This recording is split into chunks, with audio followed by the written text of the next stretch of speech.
Hello, this is Pastor Brown, pastor of Providence Baptist Church in Newport News, Virginia. Look, I just wanted to come and promote minority-owned businesses. A lot of times I'm doing it on social media, just taking pictures of the business, of the owner of the business, and asking people to come and support it, but doing something different. Doing something more creative. And so we're inviting minority-owned businesses, their owners, to come on so that they can share about their business so that we can promote black businesses, promote minority-owned businesses throughout the community to be a blessing not only to the business, but to those in the community as well. Look, thank y'all for joining us on today. I'm here with my good friend, Chelsea Sweeney, Define Arts. A lot of times we talk about supporting black businesses, minority-owned businesses. And so I wanted to come today to do that in a different way. And so you're the first person that came to my mind. You're connected to the church. And, of course, our sons have played together basketball. And so I wanted to reach out to you. I've purchased some of your artwork as well. So I got some pieces in my office. I got some pieces at home. And I think you got a gift. Thank you. And so I wanted to promote you and your business. So just tell us a little bit about yourself, where you're from, and how did you end up in Hampton Roads? Well, I'm from originally Waco, Texas. That's where I was born and raised. All right. Stayed there until I graduated. I went to a 2-year school for 2 years, and then I went on to the University of Houston. And I lived in Houston for 10 years before we moved to Hampton Roads. So Hampton Roads came from military. My husband's in the Navy, and we've been here almost 8 years now. Very good. Now, in your bio, it stated that you didn't have formal training as an artist. So who or what do you ascribe credit for your obvious gift as an artist? And when did you begin painting? Okay, so I wouldn't say formal training, but I did take art in high school. Okay. Miss Fran Ostrom was my art teacher, and I attribute a lot of credit to her. She introduced me. I did draw a lot when I was younger. I always had like a sketch pad, and I did drawings, random stuff. Never any painting. I did black and white charcoal pieces in high school. She introduced me to charcoal. I won a couple of competitions. Now share your experience as it relates to starting a business and being an entrepreneur. I think I've always had like an entrepreneur spirit in me. When I was younger, I used to draw logos, even as far as drawing. And I guess one day I thought I would start a business, no idea what it would be. And I remember the first one was called IUCIC, If You Can, I Can, or it was something like that along those lines. And I still have the drawing. I meant to bring it today, but I forgot. I was just sitting at a restaurant. It's actually on a napkin from one of my favorite restaurants. So I just always had, entrepreneur spirit in me for some reason or another. So starting a business was kind of just second nature. And then going to school and college, I actually majored in business when I went for my master's. So to a person out there who wants to be an entrepreneur, can you kind of like walk them through the process, shed some light on that process of becoming an entrepreneur, starting a business? I think the first step is to find something you're passionate about. Once you realize that you're going to take it serious and that you're going to be totally dedicated to it, you'll put in the work to start a business. It's very simple. A lot of people don't realize.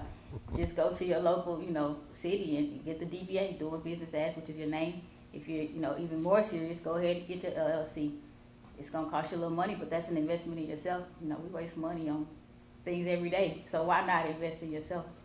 Yeah, so a lot of people may be deterred from starting a business because they think they have to have their ducks in a row, certain things in place. Right. Can you shed some light on that? I would say be patient. You're not going to have it all at once. I mean, there's a lot of resources out there right now that a lot of people didn't have years ago. The internet is your best friend. as long as you're gonna sit down and put in the time and do the research, the information is there. Some stuff, even now, because of the pandemic, you can process everything online. You may not have to go down to the city. I know you can do like your EIN number. It's just as simple as getting online, which is your employee identification number, and apply for it, and it comes right to your email. It's not hard. It's a lot of stuff, and people are willing to give you advice, and if you just ask the right people. Very good. Now, you earned a bachelor's in communications from the University of Houston and a master's in entertainment from Full Sail University. How have those experiences helped you in business?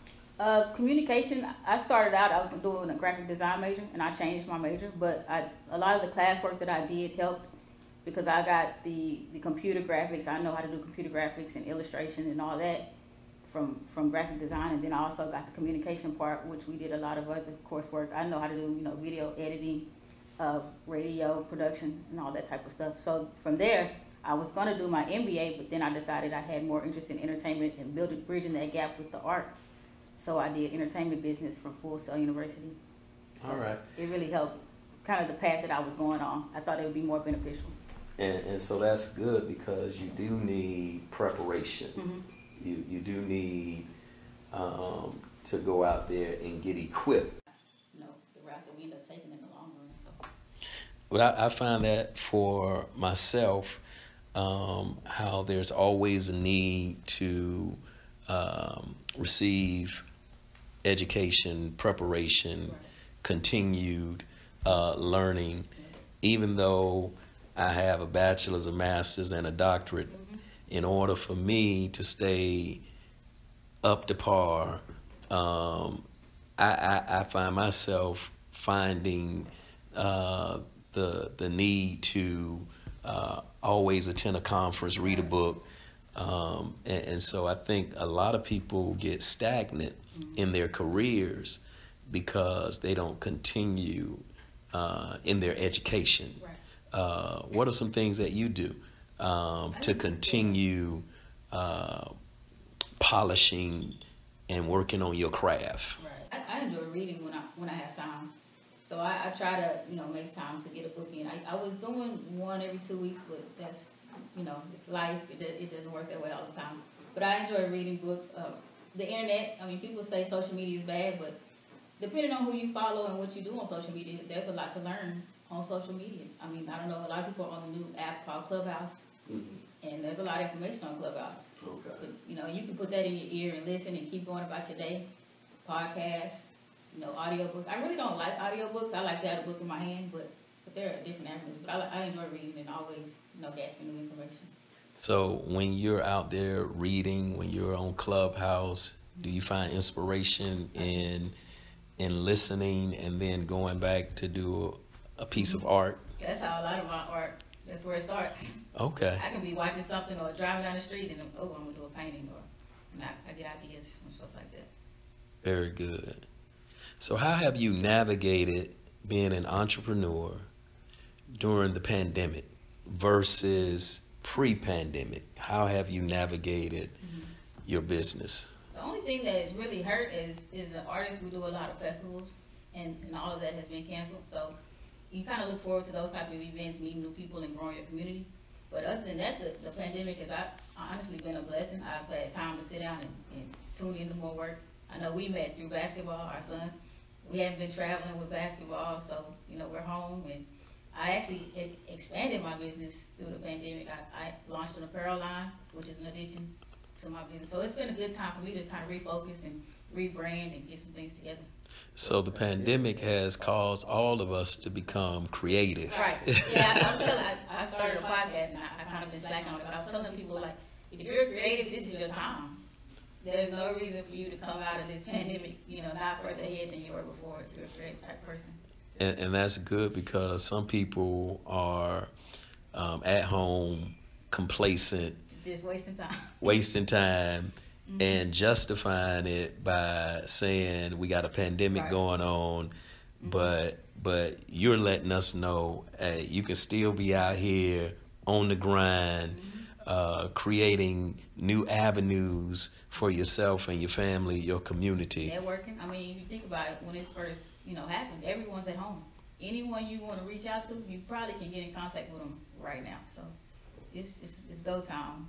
Very good. Now look, I mentioned that I have a few of your pieces, some at the office, some at home.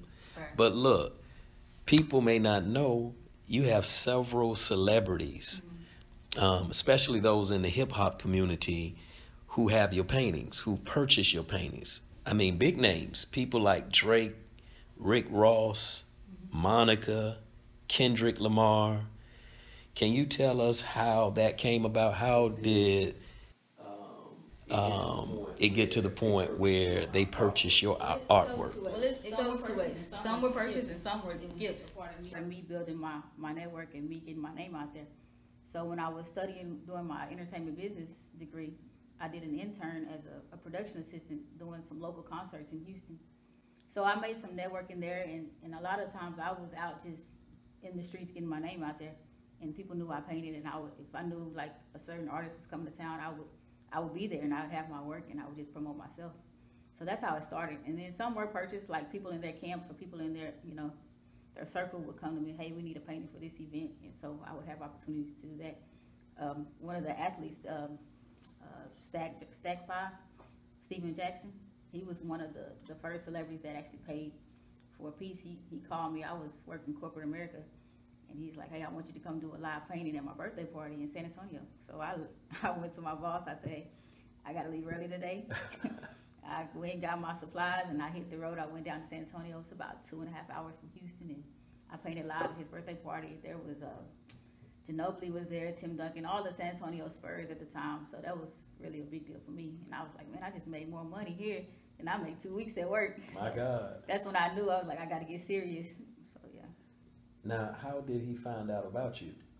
He's really connected in the Houston area. He's from Texas, and I had done a painting for someone else for a video shoot, and he saw my work, and he's like, hey, I want you to come paint.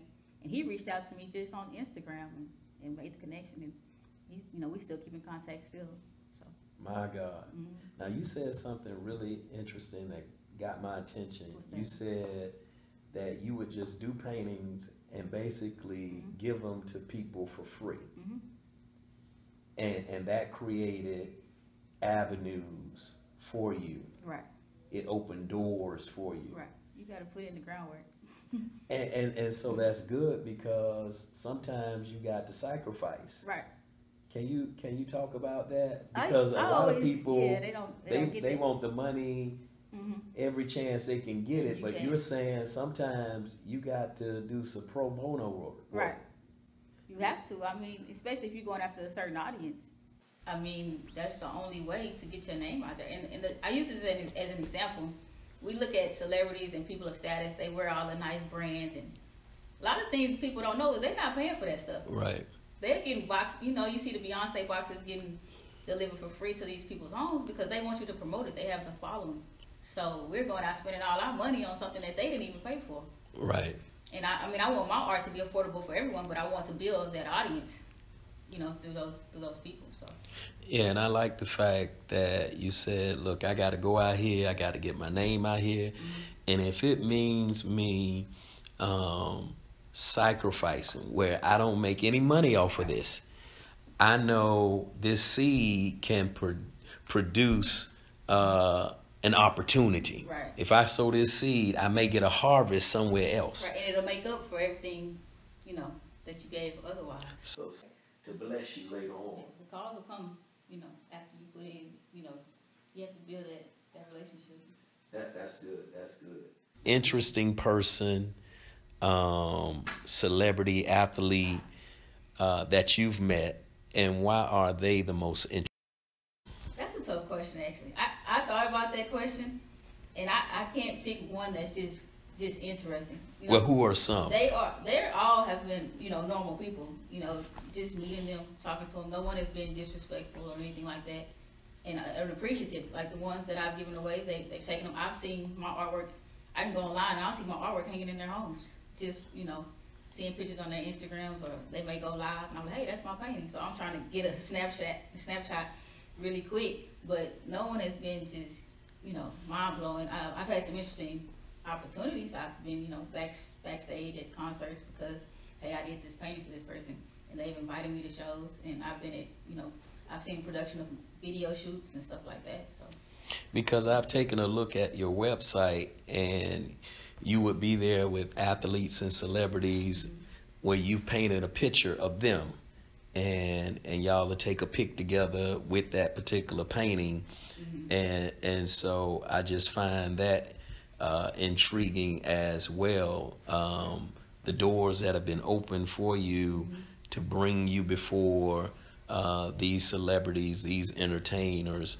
And so God has blessed you as a result of really you being a blessing to somebody else. Yeah, and that's the thing too. Like, even if I was giving a painting away, when you go to say a club, for instance, and you're in a crowd of people with this painting, and they see you interacting with this person, there are people that may be just there. Hey, let me have your business card. So I used to walk around with a stack of business cards in my pocket because I knew that once I made that interaction, that everyone else was going to inquire about, who I was and what I was doing.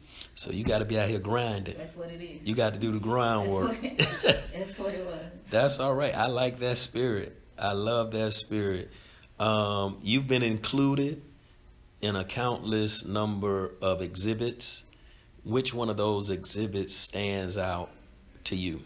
I would say actually here, we're at the Down and Gross right now. And when I first moved here, I was like, I had my following back in Texas, and I was like, how do I build myself here? And this was one of the first places that opened up the doors for me. Michelle Gilliam was the first person. She responded. She let me do solo exhibits here, hang my work in the hallways, and it really opened a lot of doors for me in this area. So I would say the one that I did here at the Down and Gross. Oh, very good. Any on a national level?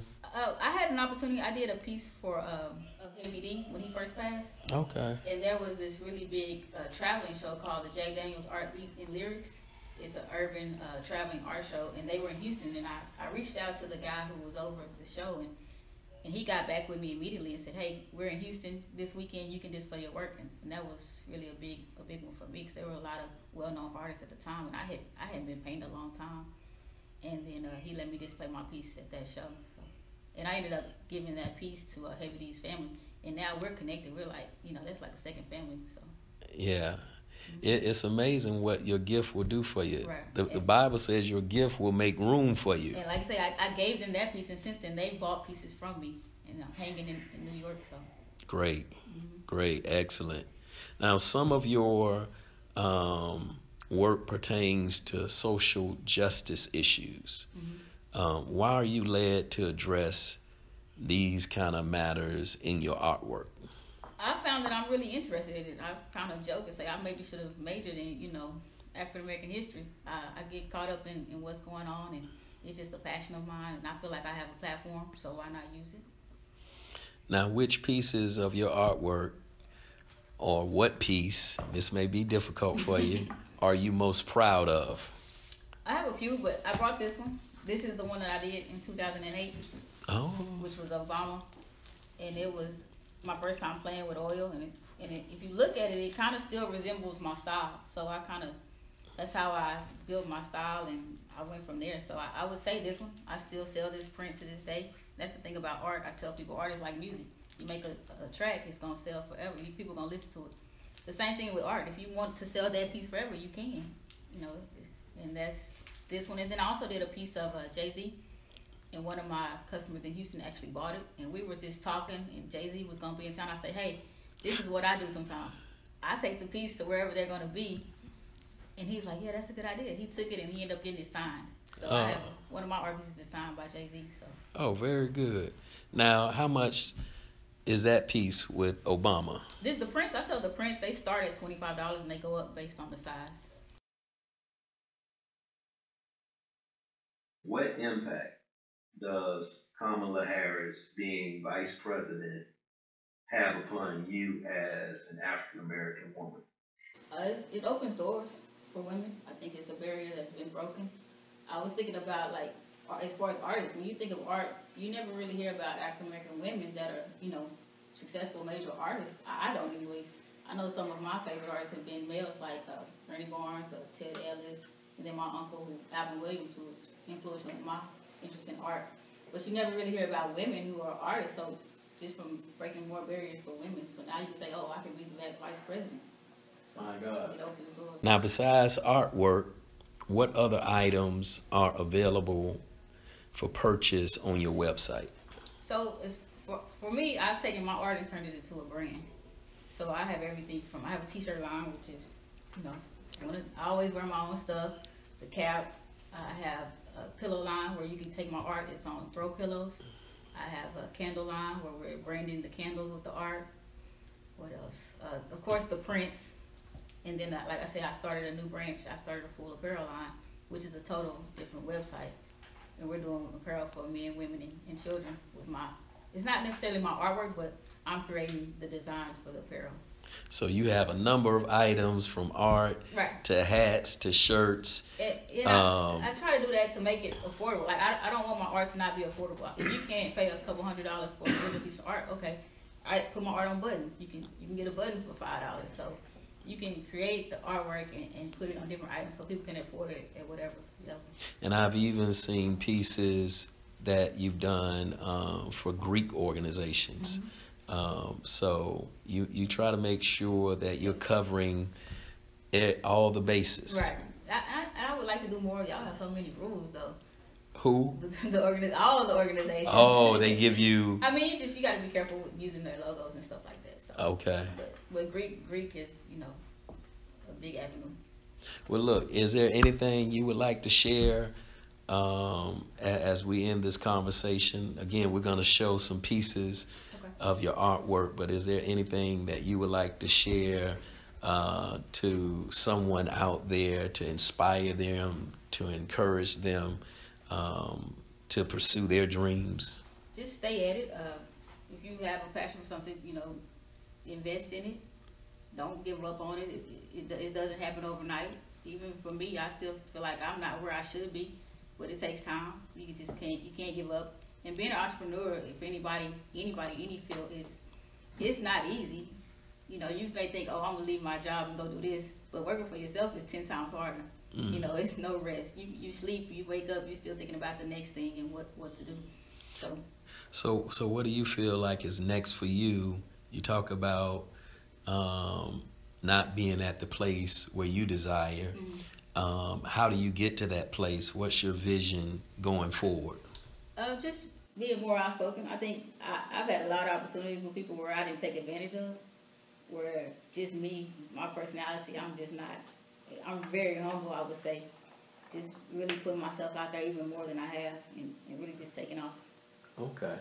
Because you've done some tremendous work. You're in the homes of many entertainers, celebrities, and so I would think that your time is coming. Yeah. For you to have gotten in those doors, I believe your breakthrough is on the way. Thank you. And so we're going to speak that into existence for you.